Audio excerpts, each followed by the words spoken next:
श्री स्वामी समर्थ. आचार्य मंजुषा जोशी या युट्यूब चॅनलवरती आपल्या सगळ्यांचं सहर्ष स्वागत. आज आपण समजून घेतोय मकर राशीच्या जातकांना संपूर्ण ऑगस्ट महिना कसा आहे.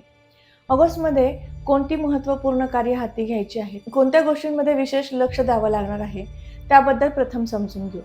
तुमच्या स्वभावामध्ये या महिन्यामध्ये थोडीशी तापटपणा किंवा उद्विग्नपणा किंवा उतावीळपणा आपण ज्याला म्हणतो तो प्राप्त होऊ शकतो.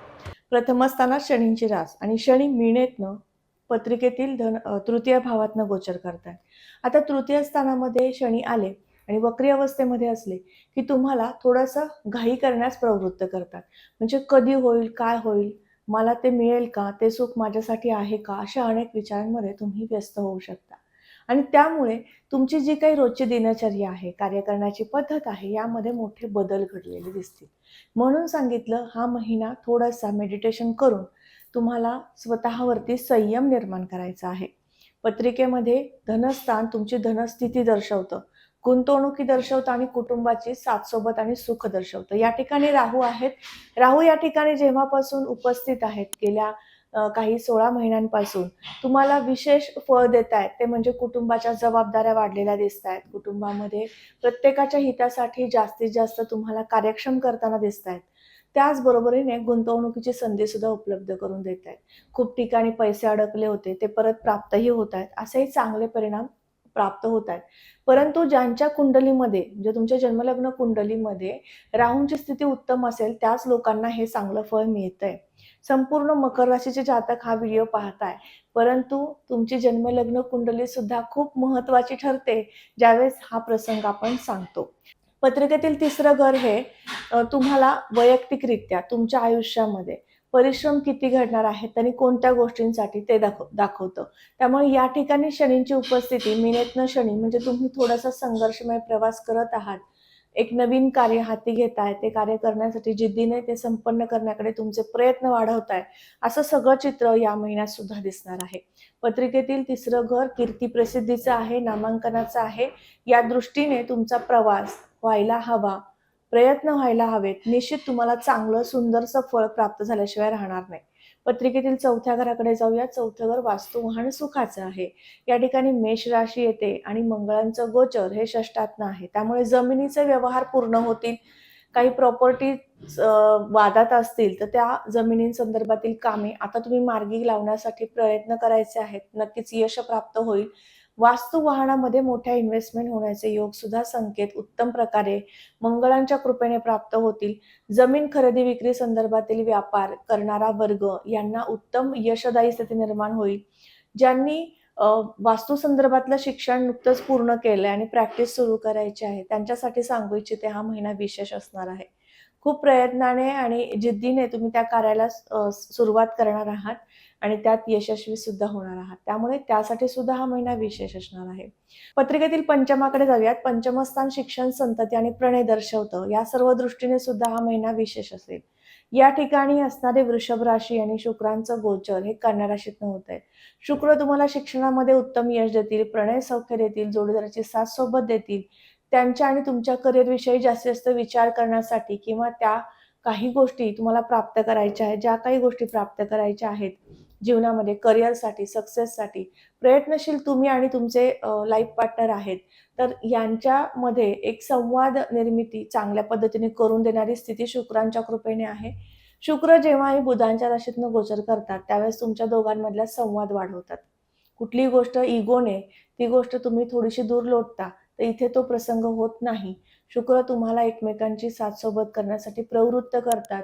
काही वादाचे प्रसंग टाळण्यासाठी तुमच्याकडनं प्रयत्नशील करत असतात. म्हणून तुमच्या पार्टनरचं तुम्हाला सुख चांगल्या प्रमाणात मिळतं. तुमचा लव्ह पार्टनर किंवा लाईफ पार्टनर दोघांचंही सुख चांगल्या प्रमाणात मिळवून देण्यासाठी स्थिती आहे. त्याचबरोबर पत्रिकेतील पंचमावरनं संतान सुख पाहिलं जातं. संततीच्या जीवनामध्ये आनंददायी मंगलमय प्रसंग घडतो आहे आणि त्याचे उत्तम तुम्ही साक्षीदार होताय आणि समाधान मिळवताय, असं चित्र या महिन्यात असणार आहे. पत्रिकेतील षष्ठ स्थानावरनं आरोग्य पाहिलं जातं. मंगळांची उपस्थिती षष्ठात आली की ज्यांचं ब्लड प्रेशरचा त्रास आहे, त्यांनी थोडीशी स्वतःच्या तब्येतीची काळजी घेणं महत्त्वपूर्ण ठरतं. आणि दुसरी गोष्ट म्हणजे त्वचा विकार या महिन्यात काही अंशी उद्भवू शकतात. विशेष त्याची सुद्धा काळजी घ्यायची आहे. ज्यांना सोरायसिस सारखा आजार आहे किंवा आणखीन काही त्वचा विकार आहेत, त्यांनी विशेष काळजी घ्यावी. बाकी तुमच्या कुंडलीतील शुक्रांची स्थिती चांगली असेल, तर मात्र मोठ्या प्रमाणात या तक्रारी नसणार आहेत. पत्रिकेतील सप्तम स्थान तुमच्या पार्टनरचं सुख, जो व्यावसायिक पार्टनर आहे त्याचं सुख दर्शवतं, त्याची साथसोबत दर्शवतं आणि या अनुषंगाने विचार केला तर या ठिकाणी असणारी कर्क राशी, गुरूंची उपस्थिती सप्तमातनं आहे. पहा, गुरु तुम्हाला ज्ञान संपन्न करतील. आर्थिक व्यवहारामध्ये सुलभतेने ती कार्य पूर्ण करून देण्यासाठी प्रयत्नशील करतील. तुमच्या पार्टनरकडनं विशेष सहकार्य मिळाल्यामुळे तुम्ही तुमचा व्यवसाय उच्च स्तरावर घेऊन जाऊ शकता. हे चांगलं फळ सुद्धा या महिन्यात तुम्हाला प्राप्त होताना दिसणार आहे. 8 ऑगस्ट नंतर एखादं कार्य जे थांबलं होतं, पूर्ण होत नव्हतं, एखादा व्यवहार पूर्ण होत नव्हता, तो व्यवहार आता पूर्ण होताना दिसेल. पत्रिकेतील अष्टम स्थान अचानक लाभप्राप्तीचं आहे किंवा विविध प्रोजेक्टवरती काम करण्यासाठी सुद्धा पाहिलं जातं. उत्खनन विभाग, संशोधन विभाग यासाठी सुद्धा प्रामुख्याने आपण अष्टमाचा उल्लेख करतो आणि या सगळ्या दृष्टीने विचार केला तर अष्टमाचं एक सुख तुम्हाला या महिन्यात पाहायला मिळेल शुक्रांच्या कृपेने. तुम्हाला विशेष एखादं चांगलं कार्य करण्यासाठी आणि त्याचबरोबर या ठिकाणी अष्टमामध्ये सिंह राशी आहे, रवी या ठिकाणी येत आहेत, म्हणून तुम्हाला एक विशिष्ट चांगलं कार्य संपन्न करून देण्यासाठी उत्तम फलदायी ठरतील. रवी तुम्हाला ज्ञानवंत करतील आणि एखादा उच्च अधिकार पदे भूषवण्यासाठी तुम्हाला एक चांगलं नामांकन प्राप्त करून देतील. हे चांगलं फळ 17 ऑगस्ट नंतर तुम्हाला निश्चित मिळू शकतं. म्हणून एक विशेष व्हिडिओच्या शेवटी आपण उपासना घेणार आहोत, ती करायची आहे. पत्रिकेतील नवम स्थान जे आपल्याला आपलं नवीन भाग्योदयामधील काही संधी उपलब्ध होतीये का? नवीन नोकरीची संधी उपलब्ध होतीये का? आपण अध्यात्माकडे रमणार आहोत का? हे स्थान आपल्याला दर्शवतं. तर या महिन्यात या सगळ्याच्या दृष्टीने विचार केला तर इथे असणारी शुक्रांची उपस्थिती तुम्हाला अध्यात्म त्याच बरोबरीने काही स्वतःसाठी एक विशेष पर्यटनाची संधी उपलब्ध करून देणं, पर्यटनाचा आनंद घेता येणं, हे चांगलं फळ देतील. त्यातून तुम्ही आनंदित व्हाल, तो शुभ संकेत आपण म्हणू आणि त्याचबरोबर अध्यात्मामध्ये सुद्धा तुम्ही रममाण होणार आहात.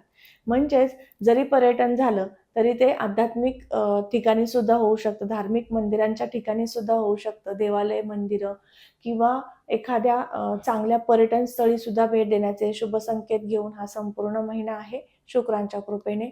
या ठिकाणी बुधांची रास येते भाग्यात, त्यामुळे बुध तुम्हाला प्रवासामध्ये आनंद प्राप्त करून देतील. कुठल्याही प्रकारच्या तक्रारी, तब्येतीच्या तक्रारी देणार नाहीत, अशा पद्धतीने ग्रहमान तुम्हाला दर्शवत आहे. पत्रिकेतील दशमस्थान फार महत्त्वाचं. तुम्ही कर्मनिष्ठ आहात का? तुम्ही योग्य पद्धतीने कार्य करता का? या सगळ्या गोष्टींची माहिती आपण या ठिकाणी घेतो. दशमस्थानामध्ये असणारी तूळ राशी आणि शुक्रांचं गोचर भाग्यातनं होतंय. शुक्र तुम्हाला सौंदर्य प्रसाधने, कॉस्मॅटिक, सोने चांदीचे व्यापारी वर्ग यांना एक नवीन कार्य करण्याची सुरुवात करून देतील. म्हणजे अर्थात तुम्ही तुमचा बिझनेस नवीन सुरू करताय, तुमचं आत्ताच उद्योगाला पदार्पण करताय, तर अशांसाठी विशेष संधी उपलब्ध करून देतील.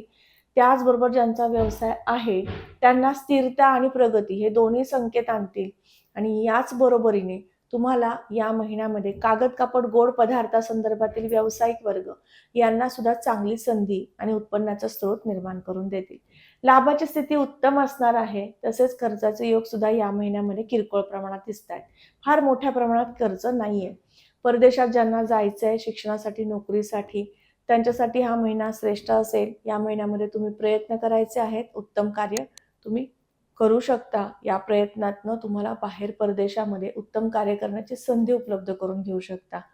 त्याचबरोबरीने हा संपूर्ण महिना ज्यांना विवाह करायचा आहे अशा विवाह इच्छुक वधूवरांना सांगते, अतिशय उत्तम आहे. या महिन्यात विवाहाच्या कार्याला गती द्यायची आहे, म्हणजेच प्रयत्न वाढवायचे आहेत. तुम्ही वधू आहात किंवा वर आहात, तुम्हाला वधू संशोधन, वर संशोधन करून घेण्यासाठी हा महिना विशेष असणार आहे गुरूंच्या कृपेने. त्यामुळे विवाहाचं कार्य सिद्धीला जाऊ शकतं. संपूर्ण महिना कोणती उपासना करायची? अष्टमात रवी जाणार आहेत 17 ऑगस्टला, म्हणून रवींसाठी तुम्ही हृदय आदित्य स्तोत्र म्हणू शकता. यामुळे तुमच्या जीवनामध्ये कुठल्याही प्रकारचं कार्य तुम्ही करताय, संशोधन विभागामध्ये काम करताय, रिसर्च क्षेत्रामध्ये काम करताय, त्यांच्यासाठी विशेष चांगली संधी उपलब्ध होईल. गव्हर्नमेंट खात्यामध्ये नोकरदार वर्ग तुम्ही आहात, तुमच्यासाठी सुद्धा कामाचा उरक वाढवण्यासाठी उत्तम ठरेल आणि त्याचबरोबर तुमचा उत्साह वर्धन होण्यासाठी सुद्धा याचा उपयोग होऊ शकतो. आणि दररोज तुमच्या राशीला काही 7.5 नाही आहे तरीसुद्धा तुमच्या पत्रिकेतील तृतीय स्थानातनं शनींचं गोचर आहे, त्यामुळे तुम्हाला अधिक कष्ट पडतायत, यशदायी स्थिती निर्माण होतीये, तर त्याचा आनंद घेता यावा म्हणून मारुती स्तोत्र पठण करायचं आहे. सांगितलेली उपासना करा, स्वामींच्या सेवेत राहा, नामस्मरणात राहा. पुन्हा भेटूयात. तोपर्यंत तुम्ही आपल्या चॅनलवर नवीन असाल, लगेच चॅनलला सबस्क्राईब करा, बेल आयकॉनला क्लिक करा. जास्तीत जास्त हा व्हिडिओ तुम्हाला आवडला तर इतर लोकांपर्यंत शेअर करा. राशीफळांसोबतच वास्तू संदर्भातले सुद्धा महत्त्वपूर्ण व्हिडिओज अपलोड आहेत, तेही समजून घ्या, इतरांपर्यंत शेअर करा. पुन्हा भेटेल अशाच महत्त्वपूर्ण माहितीला घेऊन. तोपर्यंत आत्ता आपली रजा घेते. श्री स्वामी समर्थ. जय जय स्वामी समर्थ. रामकृष्ण हरी.